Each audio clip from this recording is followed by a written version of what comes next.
Hey, I'm Charlie Barnett from Chicago Fire, played Peter Mills on NBC, and we're working on a scene today where a CTA train runs over two young kids.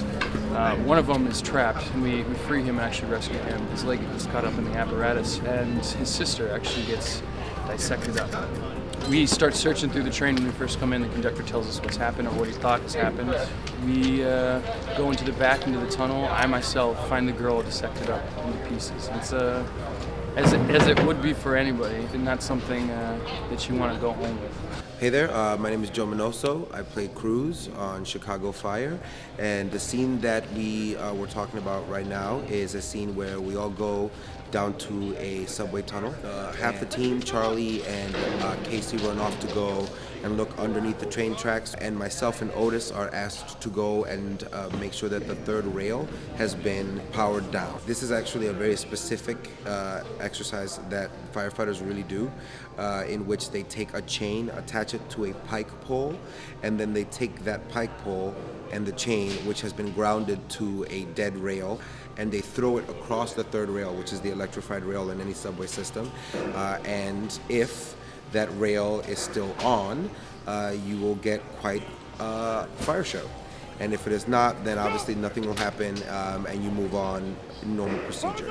Our consultant, Steve Chikarotis, he says he's actually done this several times, and he's definitely gotten like singes on his coats, and it's a pretty big blast. So I know that it's not something that they take lightly. It's actually a very serious procedure. Interestingly enough, when we were on set, like literally like minutes before I was about to do the first take of this rail, one of the CTA employees who was there and kind of making sure that we were okay came up to me, and he was talking about how he's actually witnessed the Chicago Fire Department doing exactly this.